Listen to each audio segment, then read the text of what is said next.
4টা বিয়ে করা নাকি সুন্নত। পুরুষরা সুযোগ পেলেই এই আয়াতের দোহাই দেয়।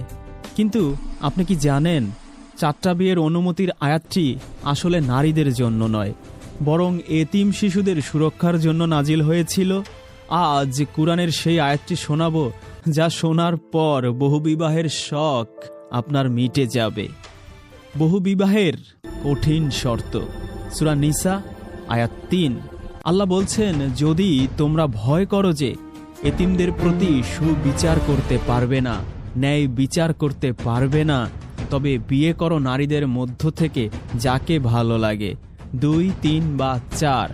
এই আয়াতের পরিষ্কার শর্ত হলো এতিমদের দায়িত্ব নেয়া। ভালো করে আয়াতটি পড়ুন। আয়াতটি শুরুই হয়েছে এতিমদের কথা দিয়ে, অর্থাৎ বিধবা মায়েদের বিয়ে করে তাদের এতিম সন্তানদের দায়িত্ব নেয়াই ছিল মূল উদ্দেশ্য, কাম চরিতার্থ করার জন্য নয়। এই আয়াতের শেষ অংশটা একটু মনোযোগ দিয়ে দেখুন। আর যদি ভয় করো যে সুবিচার করতে পারবে না, তবে একটাই যথেষ্ট। সূরা নিসা আয়াত 129। তোমরা যতই চাও না কেন একাধিক স্ত্রীর মধ্যে সমান সুবিচার করা তোমাদের পক্ষে কখনোই সম্ভব নয়। তোমরা যতই চাও না কেন একাধিক স্ত্রীর মধ্যে সমান সুবিচার করা তোমাদের পক্ষে কখনোই সম্ভব নয়। তার মানে আল্লাহ নিজেই সার্টিফিকেট দিচ্ছেন যে একাধিক স্ত্রীর মধ্যে সুবিচার করা সমানভাবে আপনার পক্ষে সম্ভব নয়। ইনডাইরেক্টলি কুরআন এক বিয়ের দিকে ইঙ্গিত করেছে।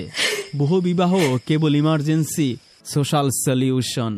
4 বিয়ে কোনো ফ্যান্টাসি নয়, এটা একটা গুরু দায়িত্ব, বিশাল রেসপন্সিবিলিটি।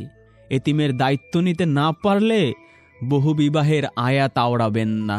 ইসলাম নারীদের পণ্য বানায়নি, সমাজকে রক্ষা করতে চেয়েছে, এতিমদের প্রোটেকশন দিতে চেয়েছে, বিধবাদের প্রোটেকশন দিতে চেয়েছে। সত্য জানুন, কুরআনের আলোয় আলোকিত হন, ফ্যান্টাসিতে উড়বেন না।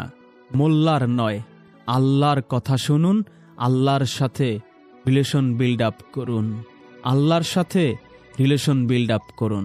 দুনিয়া আখিরাত দুখানেই, 2 জায়গাতেই কামিয়াব হতে পারবেন।